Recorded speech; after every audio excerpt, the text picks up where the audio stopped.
Now, we've talked a lot before about AI. It's definitely a hot topic right now, whether you are in sales or not, it's definitely a thing. And although AI can be a huge supporting act within the work that you're doing, again, across multiple different industries and multiple different functions, the thing we always have to remember is that coming back to those things that we used to do, or those things that are important outside of AI, still has a massive impact today. Now, I love AI. We've got ChatGPTs coming out of our ears. There is so much automation that we can be doing.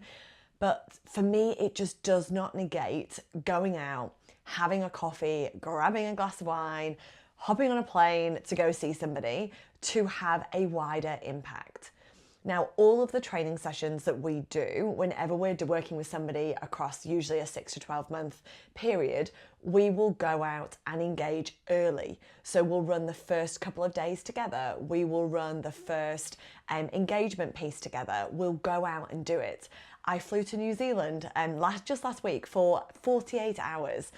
For me, it's a 12-hour flight, so it's a really long way to go for a couple of days, but it was invaluable. You could not put a price on going out and doing that. You get to meet people, you get to make some jokes together, you get to, build some trust, and, then grabbing a glass of wine at the end of the day and having some chit chat around things that are not about that day and that session and that work thing we just talked about. It has a huge impact, and AI will never replace that. Maybe AI robot will start and then somebody will call me out and remember this podcast as they scour it using their AI tools to find it. But essentially, I'm not wrong. Like, that is exactly what people want to do. And I think it's so interesting today in sales because we have become so much more effective because of the tools and technology at our fingertips. But yet we're forgetting the thing that is most important is that we are selling human to human. As soon as we start selling tech to tech or bot to bot, then cool, we don't need this piece. But relationships are driven by humans, and humans want to connect on another level. And so this ties into a couple of things for me when it comes to sales. It's number one, making sure that we have that as part of our roadmap. So if you aren't somebody that's normally out there and having meetings and everybody that you work with is very happy to meet on Teams, great, but still make the effort. I have had clients that I've worked with in my state, in the country, that I've never met because they don't want to. They are quite happy, remote. We do what we need to do, they do what they need to do, and it never needs to happen. But I always offer it, I always have it there, and those are now very, very few and far between that we don't get an opportunity to meet. But I think it's aligned with, if we're doing a great job, then we don't really need to kind of do anything, too detailed.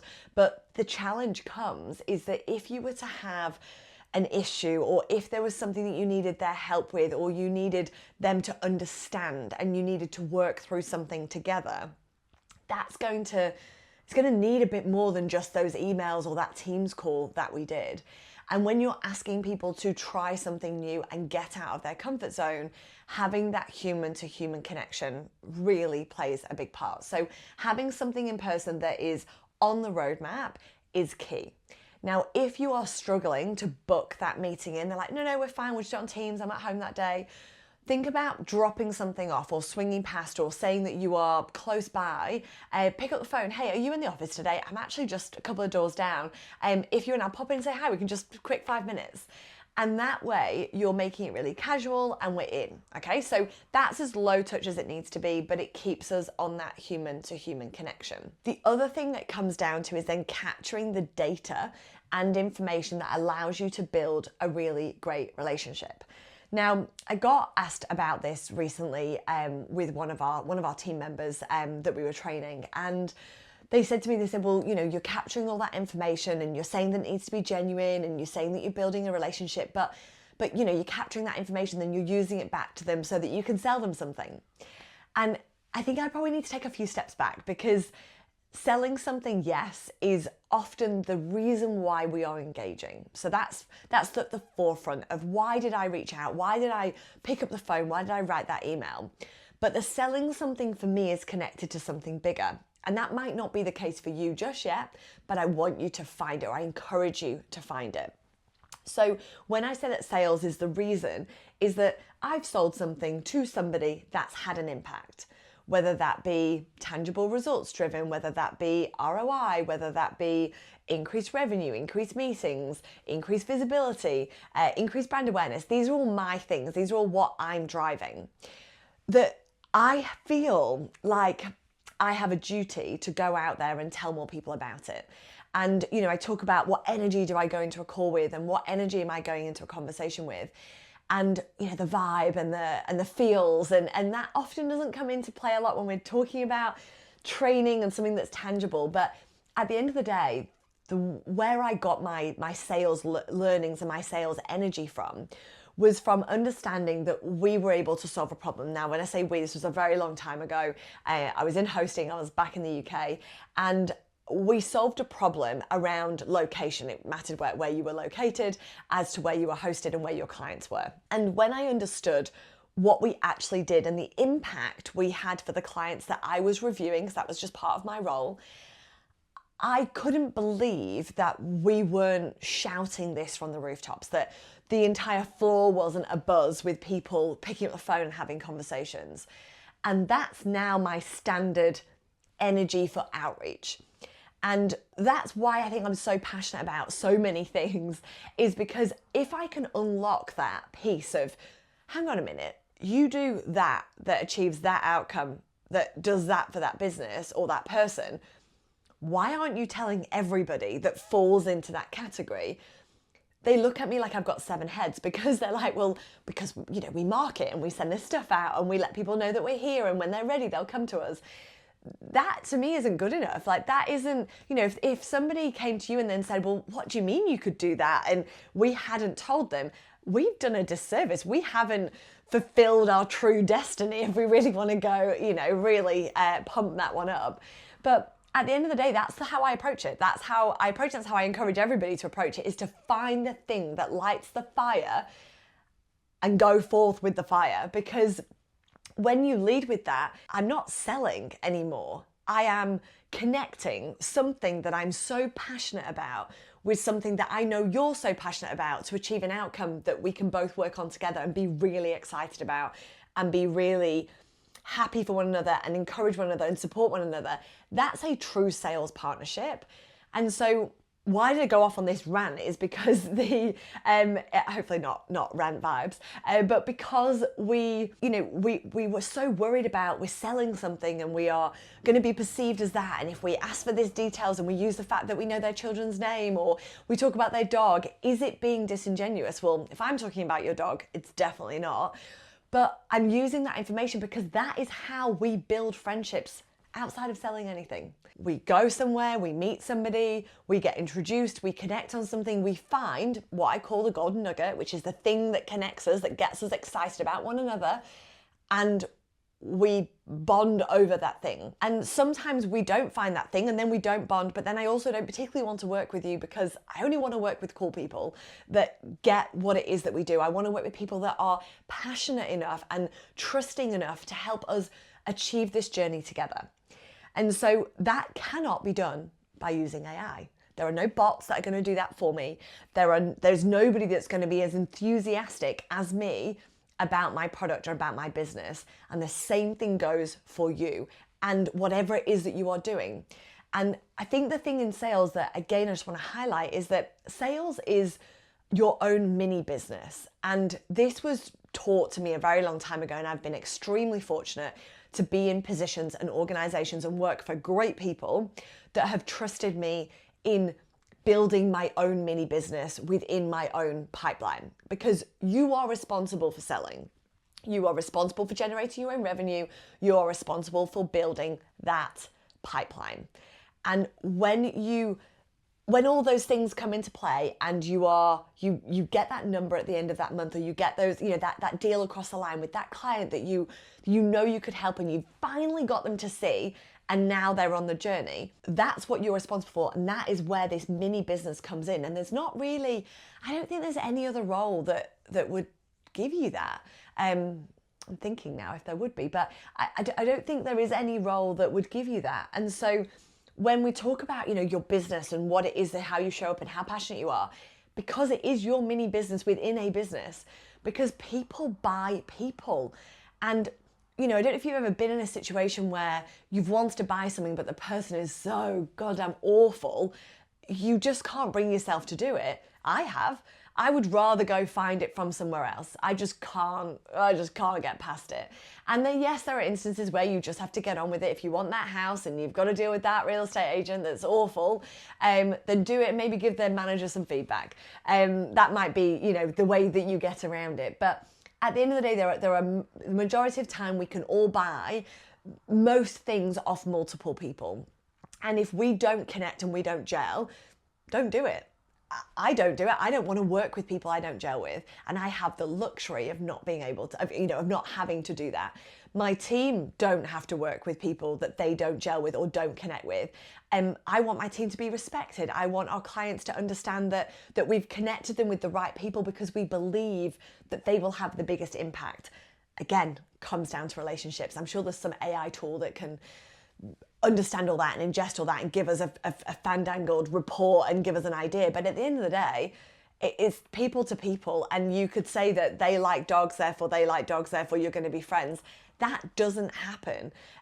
So we've got to find these other pieces. And so the other piece I want to just touch on, so we understand that AI can't do it for us. We know that using all these tools are great and they're supplementary, but getting in front of people and not sitting behind a screen will have an impact. Getting out and building relationships and not thinking that it's disingenuous, or not building these relationships thinking that people are going to think, oh, well, if you ask that, it's only because you want to sell them something.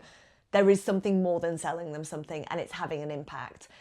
Then it comes into the fact that we don't want to sell just because we need to sell that thing to hit that number. Never. Like, I never, ever want anybody to feel like that, because that's where this icky, salesy, pushy thing comes from when people say I'm in sales. And we've got a new guy that's just started in the team, and he is very excited to get into the industry. He's fairly junior, but we're really excited to have him. And he said that he was telling his mates, I've joined this company and I'm getting into sales, and they were like, oh, sales. And it was so interesting because this, is still going through generation after generation. Surely things are getting better. Surely they are. But he said that, and he then explained what we do and how we do it and the impact we have. And they were like, oh, it sounds pretty cool, that. So, even if we can just get those little glimmers of hope, we can really start to make a shift as to what sales truly means. But if you're in this industry, that's not, we are not salesy, we're not pushy, we're not driving a hard sale. And so for me, it's not about the revenue point. And I think that's something maybe it's fairly unique in that in this industry and in what it is that we all do in sales, is that I don't really have a revenue target. I have a client target. I have a goal of how many businesses we can help. And yes, I can connect that back to revenue. I can figure that out. But if you say to me, we've got a 100K target, we've got to hit it, I don't think about who I'm going to sell. I don't think about how I'm going to sell or who I'm going to get to say yes to those numbers. I would maybe break that down and say, okay, well, that's 5 clients and I've got 20 clients I would love to work with because I know we can have an impact and I'm passionate about their technology or their product or their service. I would go after them, but it's not, they don't have to conform to my target or my way of where I need to onboard them and bring them in.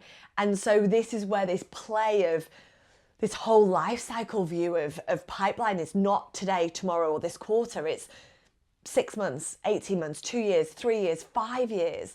It's a big play because I don't care about the selling of the revenue. I care about helping, I care about impact.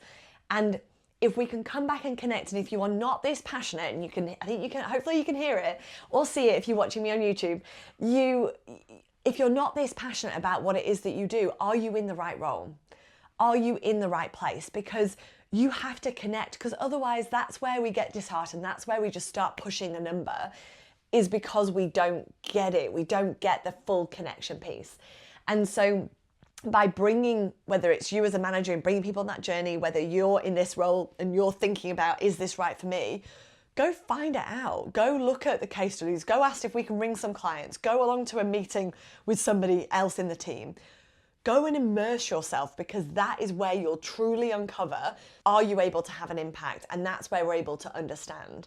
And when we piece all of that together, we piece the passion and the outcome, we piece the relationships and the caring and the intel that we're going to be gathering, and we focus on being humans just for a minute, we start to have a bigger impact. Our results start to speak for themselves. And that's before we've put any tactics and processes and cadences and tick boxes in as to what we have to do on a day-to-day basis. But CRM, phone, email, a couple of notes, human to human, what do they really care about? What do they really need? We come back to that. And the final piece I just want to share with you is that we've been doing some, the last few days I've been on site with a client. We've been looking at their discovery calls, and I get to be part of them, and I'm again, such a geek, and I just love it. I'm sitting there in this discovery call, and there's a person on the screen at the other end on this big screen, and we're sat in this room, and we've got our questions, and it's an inbound inquiry, and we know what needs to be done. And so the theory and the process is there. But the thing we can often forget is that at the end of that table on that screen is a human that is trying to achieve something in their own little remit within the business that they work within. We need to care about, what do they want? What do they need? What are they trying to do? How will this impact them? How will it help them? How will it be delivered? How will manage it? Who will train people on it? All of that we have to understand, because then I get you. Then I start to understand what it is, of the impact of what it is that I'm selling you, that I'm suggesting you potentially review or look at or buy. What is that impact going to bring? And when we get curious and when we really get into the nuts and bolts of that, we then start to pull out this beautiful language, and we pull out these beautiful examples of what they need and why they need it. And then we can start to see these lights, tick off to say, I can help them, and I can do that, and we can help with that, and we can do that. We understand all of that, and then we start to piece them back together. You said this, we can absolutely help here, and here's how we did it for somebody else. You mentioned this, tell me more about that. You said that, how will that impact? You did this, how will that happen? And if it doesn't happen, what will happen? We start to really paint this picture, and that is humans. A bot can give us a list of things to ask, and I can give you a script of things to ask. But at the end of the day, it comes down to me and you and them, having a connection, having a conversation, building a relationship, understanding and driving more together, because sales isn't just a process. It isn't a thing that a bot can do. And if it can do that, because there are some certain, commodities or, purchases that you can make that are transactional, yes, that's not the world that I'm in. And I know our listeners are not necessarily in that world. And so I'm hoping I'm speaking to you in the right way, but it's really comes down to people. And so we're heading towards the end of the year. We are driving at a very, very fast pace, especially in the industries that we are working within. And I can't believe we're talking about Christmas, but this is the time of year when these events are flying. I mean, it's event season all across the world right now. It will still be event season in the next 2 months, and people are doing drinks and catch-ups and parties and all of these things. And if you haven't planned something yet, and if you're not sure, my tip right now is don't try and get in an event. Don't try and do a drinks, because you will not get the right outcomes that you want. You won't get the right engagement that you want, because everybody's already booked up. I mean, my calendar's already got kind of 4 or 5 things in each week, which I will decide where I'm going to go, because that is a lot to get to. But I do prioritize in-person things. And so as we come towards the end of the year, go and get out to those things. Go see your clients. Go see them before the end of the year. Go say Merry Christmas, Happy Holidays. Go review on the year. Go do a roadmap for next year.